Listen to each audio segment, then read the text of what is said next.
That Don't Sound Right is a podcast about talking the way we did before the internet, when you could not prove anyone right or wrong. All the expertise was contained in the people involved with the conversation. I'm Peter. I'm Cecil, and I hope you enjoy our conversations. And as you listen, if you find yourself silently saying, "That don't sound right," send us a comment. You're one of us. When I say it, you will remember. You're like, oh yeah. I do remember all those shredding events. Yes. You remember the shredding events? Yeah.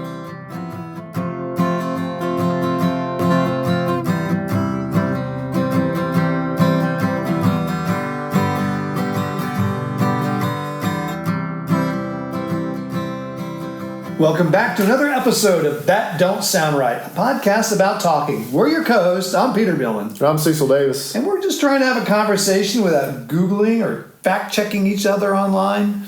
We might do that later, but right now we don't want to kill the conversation.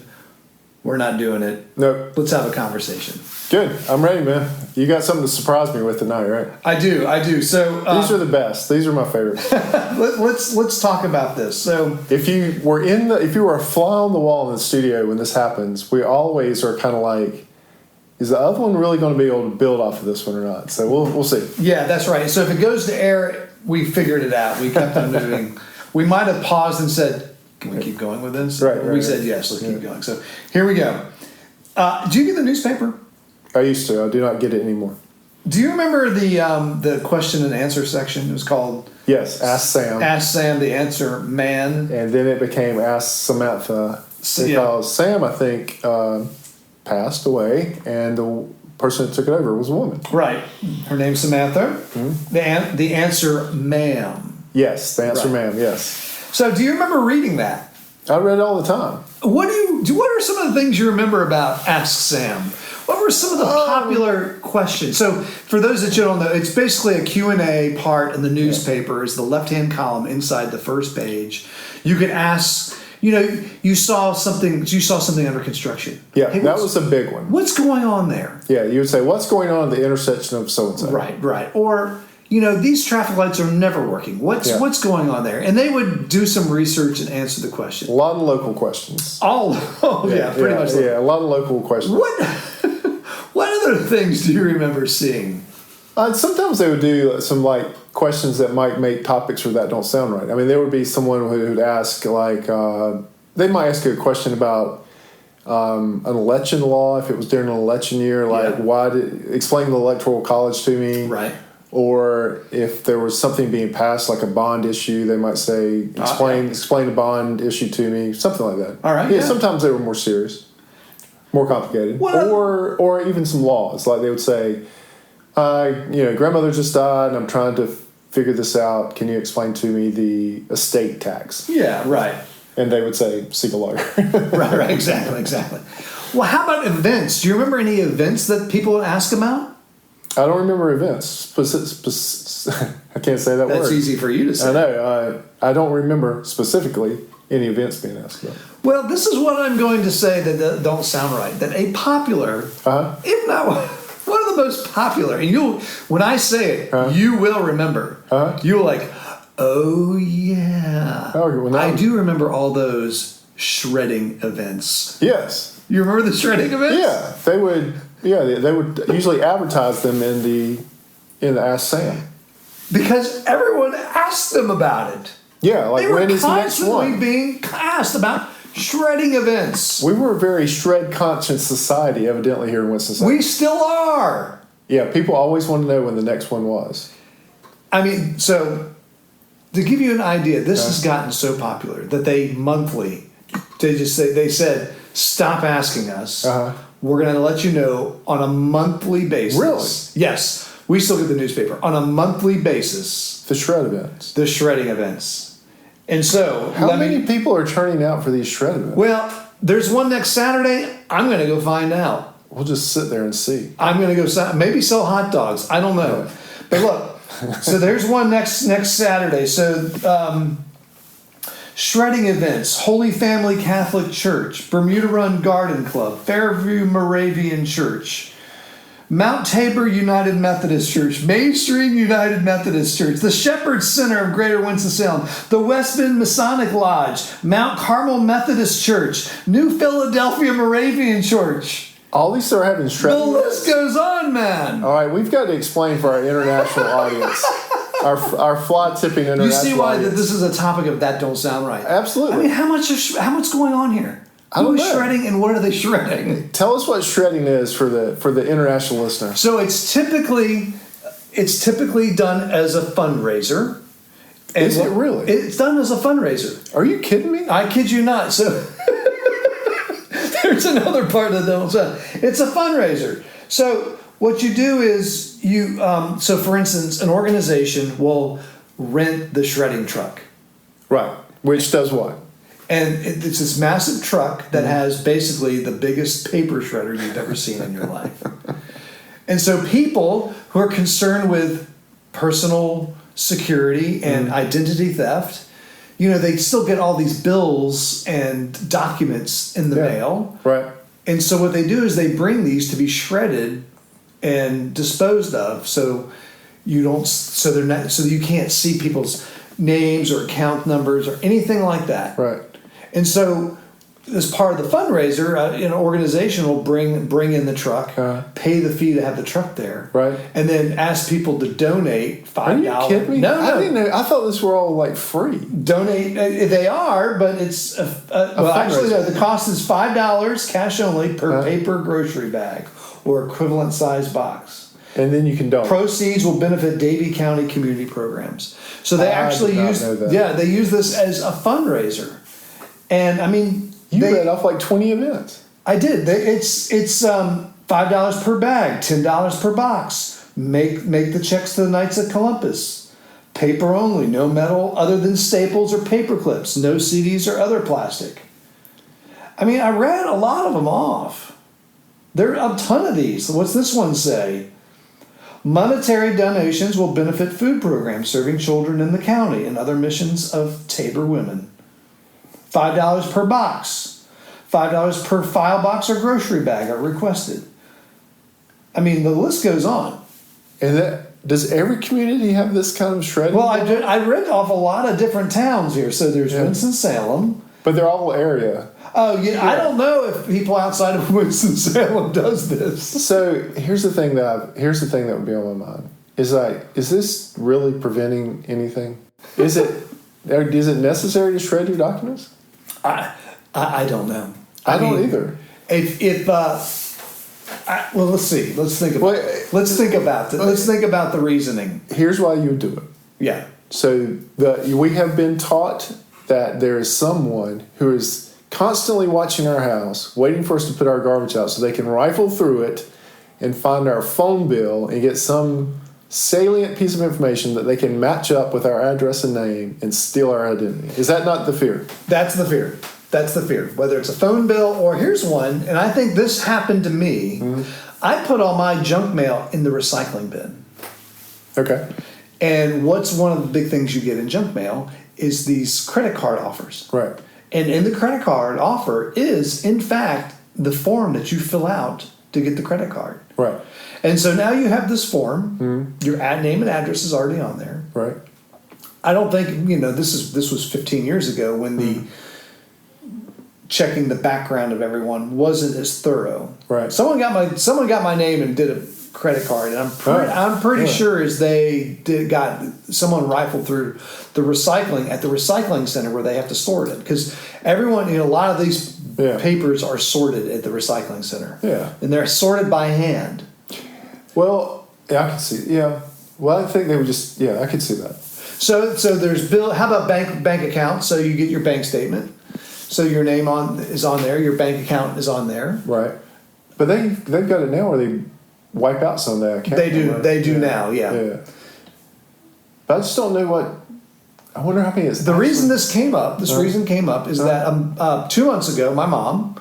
Okay. Was asking about it. She doesn't get the newspaper, but she was asking about it. She was going through her files. Right. She gets everything by paper, and she must have had 2 grocery bags full of papers that she wanted shredded. And so she was wondering about this. When's the next shredding event? I said, here's the newspaper. And, pick Pick one. Anyone you want. That's odd because my mom actually had a bunch of old checks. Yeah. You know when you get your checks back? Right, canceled checks. Canceled checks. And she wanted them all shredded. Right. Now my brother burned them all. So we had a place where he could safely burn them, and he burned them all up.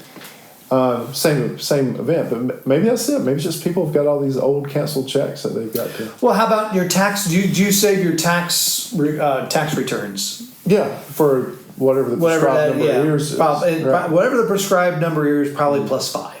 Yeah, well, yeah, that's right. true. Yeah, I overkill it a little bit. Well, no, you don't do it on purpose. It's just you do it and then you forget about it, and it's plus 5. Right. Because what are you going to do with what are you going to do with those old tax returns? Because they do have your social on them. I do arrange for those to be shredded. There you go. What do you do? I find that I had a shredder for a long time. All right. Yeah, that I kept in the house, and I would shred those documents. Now, in the event you didn't have a shredder, during the 50th anniversary of Ask Sam, he actually did a drawing To win a free shredding tool. Exactly. Exactly. Because he said, that makes me laugh. Every reader who asks a question by mail, email, or by filling out our online form between now and the end of October will be entered in the drawing. If you don't have a question, you can enter it now. That is crazy. One lucky winner will get something. Judging from our inbox, a lot of people need a personal shredder. We get more questions about shredding events than any other single topic. 4 in the past week alone. This article is back in 2016. Okay. That any other single topic.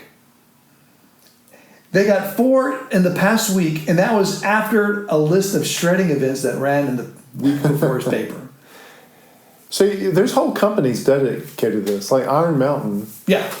They go around and get stuff from corporations and they shred it. And I actually happen to work at one of their warehousing areas. Oh, really? And so if they pull into the dock and they leave the door open, there's alarms going off everywhere. Like you cannot leave those trucks unattended. Yeah. Yeah. If the door's open unattended, it goes off. They are warned about it. So, but I've always wondered, I mean, you're dumping all this loose paper in these big 18-wheelers. Occasionally something I would think has got to kind of go fluttering out the door. Well, I've never seen these things in action. It's my understanding that they shred it on site. Yeah, there's the ones that shred on site. Those trucks are shredding it on site. Oh, are they? Okay. That's my understanding. But that's why I'm going next Saturday. I think some of them pick up and then shred at their offsite. Yeah. Offsite. That seems risky to me. Yeah, that seems risky. I mean, if I'm going through the trouble through of paying $5 to take my bag of important papers, I don't want to just stick it in the back of a pickup truck for someone else to shred it. I want to see it shredded. Too. I want to see it shredded right in front. Yeah. So, do you own a shredder? I do. Yeah. Yeah, me too. Yeah. And I offered my mom to use my shredder, and she said, "No, I just have too much stuff." Yeah. What do you have? The industry that I work in, there is a lot of federally protected information, PHI, protected health information. All right. So any healthcare industry has tons of, like if you're a physician's office, pharmacy, hospital, I mean, there's tons of stuff that has to be destroyed because it contains protected health information. Right, but don't you realize, don't people realize, though, we can put these things back together? What, a shredder? Yeah. You think? Oh, yeah. I've seen it like in spa movies and stuff. Which movie? I don't remember the movie. It was Argo. It was about the Iranian revolution that the hostages were taken in Tehran. Uh-huh. And they pieced together shredded papers to figure out the identities of the people that were still in the country. Really? And they were tracking them down. Yes. Yeah. But I would think that average person that's doing identity theft doesn't do that. I think that there's plenty of above average people around here. Oh, that's true. Okay. I would think that would be pretty technical. That's what they did to find out where they were? Yeah. No, I saw like something like that in like an M1. You know what I'm thinking about, I think? It's Back to the Future. When Doc tears up Marty McFly's letter, and then when he comes back from the future, he's got it all taped back together. Oh, right. Yeah. Maybe what I'm thinking about. Yeah, but I've seen like a MI6, right? Yeah, I've seen like a Mission Impossible or something where they piece back together a shredder. Right. Well, aren't you shocked? I'm very shocked. Are you shocked? Yeah, I didn't know there was that much of a need. Maybe I'm in the wrong business. Maybe I need to go into the shredding business. Maybe you and I need to buy a shredding truck and just drive around all day shredding people's stuff. Go through the neighborhood. Oh, like door to door shredding. Shred item pickup. Yeah. We can have like a fun decorated truck and like. Well, yeah, it makes catchy logo. It's an interesting concept because a lot of people don't want to get out and do these shredding events, right? Yeah, we could do it right there in front of you. Yeah, I mean, what if just make an appointment with me? I'll show up. Yeah, it could be like the ice cream truck. We could just have a jingle, and as we go through the neighborhood, people could run out of their houses, stop us, and then we just shred the documents. Right, and they can buy an ice cream. And they can buy an ice cream from us. Yeah. Interesting concept. Yeah, I just gave somebody $1 million business idea right there. They're going to. I shouldn't have said that out loud. Yeah. There's going to be mobile shredding trucks with ice cream jingles now. Which is still surprising to me because we're so going away from paper. We're paperless. Everyone's doing things online. Yeah, I mean, how many times have you been offered $5 off your bill to go paperless? Yeah, I mean, most of my stuff is paperless now. So where's all this paper? I mean, I think there's enough of the paper generation still left. Yeah. That we hadn't quite cycled through that yet. Then your idea is not going to last too long. No, it would be limited, definitely. Because eventually when all of us die out, I mean, I think we're the last generation probably. Right. That really was a paper-centric generation. Like we bridge it. Yeah. Like we lived in paper and we've lived in non-paper. Right. But I think everybody else is non-paper. But I also think it's probably, I bet it's another thing. I bet it's also a socioeconomic issue. Oh, what do you think? Because not everybody has access to paperless technology. Yeah, that's true. Or they're afraid of it. Or they're afraid of it. Or they're not, they're just not, because sometimes I can sit where I'm sitting in the socioeconomic strata and I'm like, oh, why can't we do this? And then there's a whole big reason for why it can't happen that I'm blind to. I know you get lots of questions about shredding events. Most of them specify paper only. Do they accept sticky things like personal address labels and shipping labels from boxes? Answer, no. A spokesperson for Shamrock Shredding said that sticky items such as labels gum up the shredder too much, to quote. In addition to sticky items not accepted for shredding include plastic, glass, 3-ring binders, cardboard, and trash.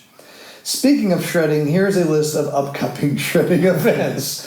1, 2, 3, 4, 5, 6. Now, I will tell you what I think they should have more of. And they used to have them, but I don't see them very often anymore. And that is a dangerous solvent paint pickup, where you can bring any insecticides, paint, solvents, anything that I'm talking about legal stuff that you've acquired, right.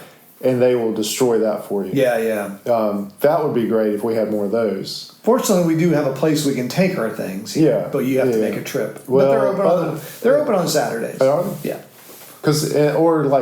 and a lot of this is going away now with LED, but like fluorescent tubes, right? Because I've got to drive all the way across town to get rid of those properly. Yeah. So, but then there's just people that don't care. Yeah, right. There was a preacher that used to live behind me, and I won't say what town, but he, by all rights, was this kind of upstanding guy. But I would catch him pouring his motor oil down street drains. Really? Yeah. Really? Yeah. Oh man. Because that goes right to the. It goes right to the ocean. Right. We all learned that in Nemo. I remember seeing. But I think that was common for a long time. Oh, I don't doubt it. In fact, but I also remember seeing a diagram or instructions on how to properly dispose your motor oil in your backyard. That you're supposed to dig a hole so deep. And you pour it in there and you cover it up, and then the ground just kind of absorbs it. And really? Yeah. And that was I don't know if that was a Valvoline or that was. And you know what?